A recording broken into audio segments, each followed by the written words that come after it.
네, 트럼프 관세 폭탄에 미증시 S&P 500 지수는 1년 만에 5천선이 무너졌습니다. 우리 시장도 그 타격을 받고 있는데요. 시장 진단 해보도록 하겠습니다. NH투자증권 김명환 연구원 전화로 연결되어 있습니다. 연구원님 안녕하세요. 반갑습니다. 네, 안녕하세요. 네, 트럼프 행정부의 상호 관세가 잠시 후인 오늘 오후 1시에 시작이 됩니다. 대선 후보 시절부터 지금까지 계속해서 관세라는 이슈 속에서 시장이 출렁이고 있었는데요. 막상 관세가 발효가 된다면 우리 시장에 어떤 영향을 줄까요? 관세 영향력이 좀 줄어들 거라는 의견도 있고, 오히려 직접 영향권이다, 이런 의견도 있는데요. 둘 다 일리 있는 얘기기는 한 것 같습니다. 그러니까 실적 측면에서 바라보자면 이제 시작인 게 맞죠. 한 개 분기 이상 시간이 지나야지 실적의 악화 정도를 확인할 수 있을 테니까요. 하지만 주가 측면에서는 이미 좀 많이 선반영이 돼서 관세 리스크가 지금까지 나온 부분에 대해서는 꽤나 반영됐다, 이런 생각이 들고요. 그러면 이제 그 영향력이 줄어들 거냐? 지금까지 나온 것만 보면 그게 맞는 것 같아요. 그런데 아직까지도 다 안 나온 부분들이 여전히 남아 있지 않습니까? 중국과의 상호 보복이 결국 어떤 결론을 낼지라던가, 그리고 방금 또 속보로도 나왔었던데, 뭐 바이오 같은 부분도 상호 관세에는 포함이 안 됐었지만은 추가 관세 부과 대상이 될 수 있다. 반도체도 그런 얘기들이 나오고 있는 상황이죠.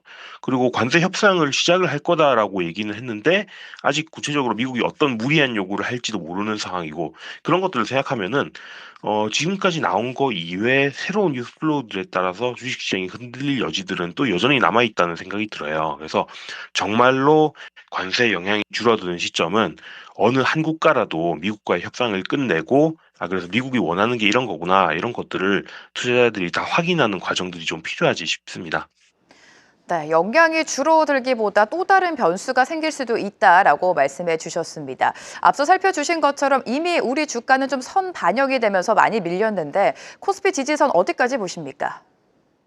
지지선은 사실은 지금 정도 레벨이 밸류에이션상 지지선이 맞아요. 한 코스피 PBR 기준으로 한 0.82배 이 정도쯤 되는 구간이고요.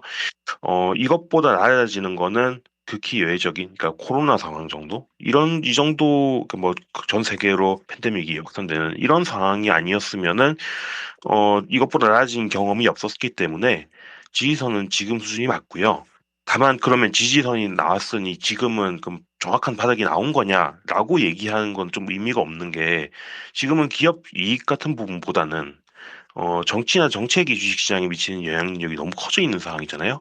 그리고 트럼프가 얼마나 극단적인 정책을 내놓을 거냐라는 거에 대해서도 아직까지는 그 정책의 뉴스 플로우가 바닥을 보지는 않은 것 같고, 그렇게 생각하면은 이 지지선 정도면은 좀 길게 놓고 봤을 때 사두면은 크게 손해는 안 볼 것 같다라는 생각은 드는데, 확실하게 바닥을 봤냐라고 말하면은 그런 의미의 지지선은 좀 아닌 것 같습니다. 네, 수급도 최근에 계속해서 불안한 양상을 보여주고 있습니다. 하루 사이에 외국인이 1조 넘게 매도하는 경우가 많은 상황인데요. 외국인의 수급 언제쯤 풀릴 수 있을까요? 외국인 수급은 결국은 관세 문제가 해결돼야 복귀를 할 수 있는 것 같고요. 지금 이제 우리가 걱정하는 몇 가지를 생각해 보면은 글로벌 경제가 침체에 빠질 걱정도 하고 있고, 그리고 그 과정에서 어떤 기업들이 나가떨어지는 신용 위험이 불거질 가능성도 가지고 있고, 그런 것들을 생각하면 결국은 조금 지금은 뭐 현금을 필요로 하는 상황이 올 수 있다. 외국인들이 그런 생각을 할 테니까요. 지금으로서는 외국인 매도가 이어지는 게 불가피하다라는 생각이 들고요. 다만 외국인 입장에서도 지금이 비싼 가격에서 잘 파는 게 아니라 싸지만 울며 겨자 먹기로 파는 부분은 있기 때문에, 일정 부분 관세 문제에 대한 합의가 도출되는 것들을 확인하게 되면은 외국인들이 지금보다는 조금 복귀하는 방향으로 흐름이 바뀔 수 있지 않을까 싶습니다. 네, 현재 환율도 사실 수급에 우호적이지 못합니다. 원달러 환율이 1,480원대까지 치솟으면서 금융위기 이후 최고치를 기록하고 있는데 앞으로의 달러 동향은 어떻게 전망하고 계십니까? 지금 원 달러를 놓고 보면은 사실 원화 가치가 이 정도로 지금 약세를 보이는 게 맞나 싶기는 하거든요. 그런데 그럼 왜 약세가 나왔냐? 위안화 가치 변동이 연동되고 있기 때문인 것 같아요. 그러니까 미중 갈등이 심화되는 걱정이 원화 가치로 넘어오고 있다라는 생각이 들고요. 그러면 단기적으로는 이런 대립 영향이 뭐 계속 가겠죠. 하지만 결국 관세 이슈가 좀 일단락 된 뒤에는 환율이 결국은 펀더멘탈 제자리를 찾아갈 텐데 그 레벨은 한 원달러 환율 기준 1,400원 선 정도까지는 좀 하향 안정될 수 있다라는 생각입니다. 네, 최근 시장 상황이 많이 좋지가 못합니다. 3월부터 4월장까지 관세라는 불확실성 속에 주가가 크게 밀리다 보니까 관망하는 것도 쉽지가 않은 것 같은데 시장 전략 어떻게 세우고 계십니까? 앞서서도 이제 결국은 관세 문제가 해결돼야 된다라고 말씀을 드렸는데 그걸 다 확인하고 들어가자라고 하기에는 사실은 그 이후의 반등도 빠를 거기 때문에 뭐 다 보고 들어가자는 조금은 너무 지난 얘기가 되는 것 뒷북이 되는 것 같고요.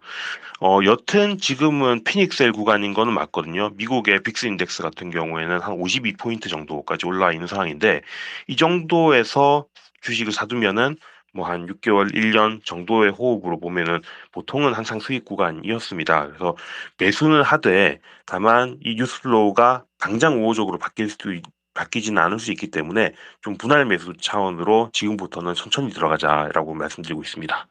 네, 단기적으로 당장의 상승 추세로 돌리기에는 아무래도 제한적이다라는 말씀까지 덧붙여 주셨습니다. 시장 진단 NH투자증권 김명환 연구원과 함께했습니다. 도움 말씀 감사합니다. 네, 감사합니다. 계속해서 다양한 경제 이슈를 알고 싶다면 구독과 좋아요, 알림 설정 부탁드립니다. AI 캐스터 권미정이었습니다.